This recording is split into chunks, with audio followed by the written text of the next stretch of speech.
Presentation is a key factor for every artist to set an impression with their work.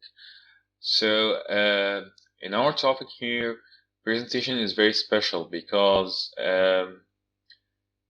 it's needed to make your work look as appealing as possible, but as authentic as possible too.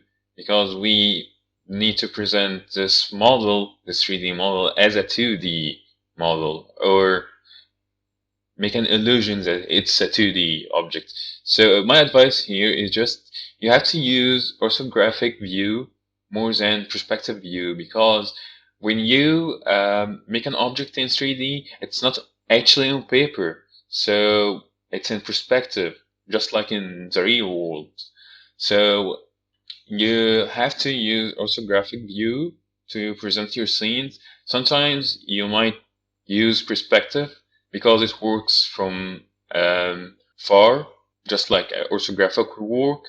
But yeah, stick to orthographic as much as possible, unless you have a special plan. In some cases in particular, you might need to use perspective because you have to make use of the 3D programs that you're using.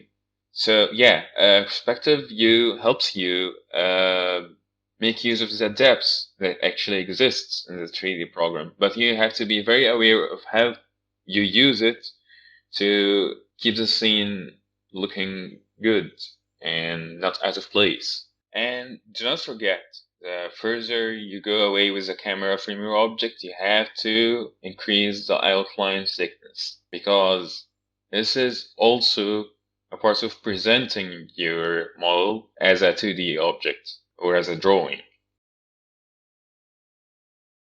My other tip is the lighting angle. You have to pick the best angle for your shot, and it has to be dynamic, so unlike most cases in 3D, you just set up your lighting and just move the camera wherever you see your shot is best.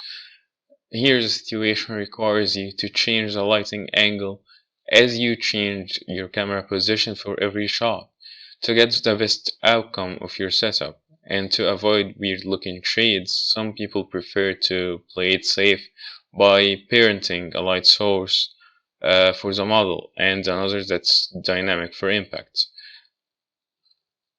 My last tip is something that you have to be very aware of as an artist, no matter what medium you're using.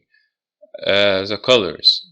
Yes, of course, if you watch my last tutorial about cel shading, you will say you picked your colors from the reference with the color picker, just like I did. But the colors vary according to the feel and setup of the scene. Sometimes it can be red tinted for a scary or angry feel, blue tinted for a calm scene, and so on. Usually what affects your choice in those situations is the background you pick. So your model colors have to be matching. And to do so, you need to add a hue saturation node in your cel shader to be able to change the colors freely according to what the scene requires and without messing your base texture colors. So yeah, that's about it. Well, I hope you had fun and hope that was useful. That was the last episode of the shading tutorial series. There will be a bonus episode next week, and then I will start the next tutorial series, which will involve modeling. So please, if you like my tutorials and find it helpful, subscribe to my channel for more tutorials. Your support will help me offer more content.